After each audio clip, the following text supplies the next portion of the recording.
Playtime Co. is now offering factory tours at just $2.99 a person. An entire hour in the most magical toy factory on Earth. A little girl can talk to her? Poppy gives her answers. She is the first doll actually able to have a conversation with a child. Hey guys, today we're gonna talk about a scary as hell cartoon character. Her name's Poppy.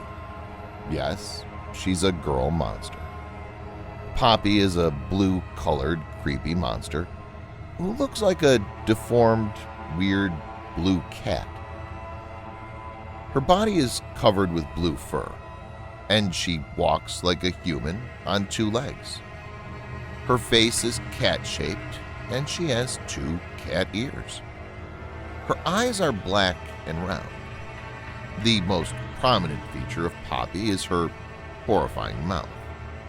The mouth looks highlighted with shiny and plum red lips. Inside the mouth there is a cluster of crooked teeth. The teeth are sharp and dagger-like. The scary part is that there are many rows of teeth inside her mouth. She does not look alive. Poppy looks like what she is, a lifeless doll with a creepy smile. She's tall and huge and walks around with her thick blue furry legs and a creepy smile. Poppy, the monster, lives in the Playtime Co factory. The Playtime Co factory was shut down many years ago. To be precise, it was 10 years ago that happened. And the monster lives inside it. Why was the factory shut down? All the employees of the factory had disappeared. Can you believe this? There were more than 1,000 employees inside the factory. No accident happened inside. The factory had no damages. None of the employees had gone out or reached their homes. Everything inside looked calm and quiet, and no people. This is so far the most mysterious case the authorities could ever deal with. Many investigations were done based on this factory to find out what happened to the employees. But they couldn't figure out what happened. None of those employees ever came back either. So, what's this factory all about? Why is there so much mystery around it? Years ago, the Playtime was a toy-making factory.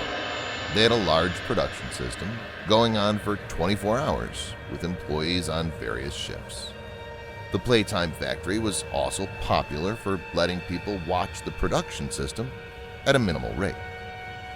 The factory had a lot of popular toy production on its list, and so people were always interested in taking a look at the inside works. Lee Pierre was the head of innovation in Playtime Factory. Things started happening when the Playtime Factory came up with this new toy. One of the Playtime's most popular dolls, which was named the Poppy. The Playtime company introduced this toy with utmost pride. They'd used the latest technology to produce this special cartoon toy doll called Poppy, which had a primitive level of human intelligence.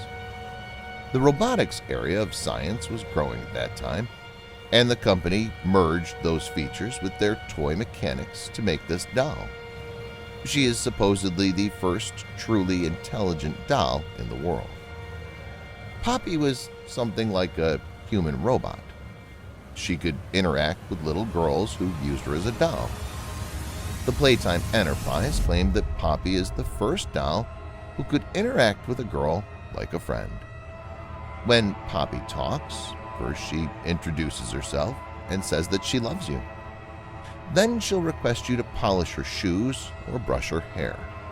Hi, my name is Poppy.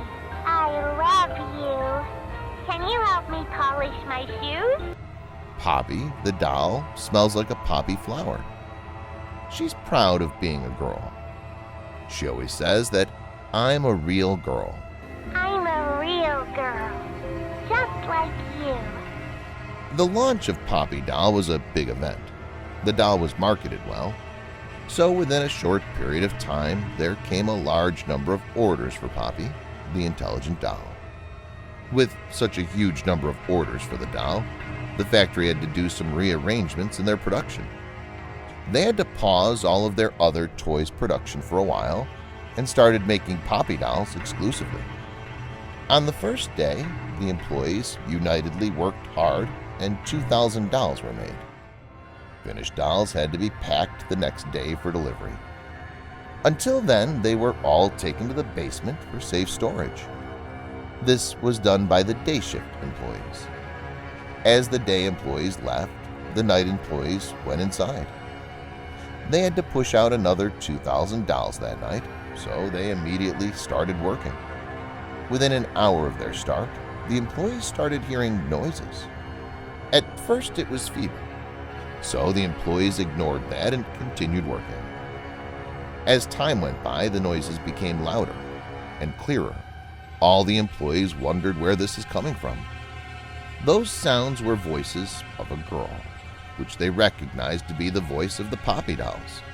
The dolls are not supposed to turn off and talk all by themselves. They were all shut down and kept in storage. As the noises became louder and louder, they had to close their ears with their hands. Some of the employees mustered the courage to walk down to the basement and check what's happening.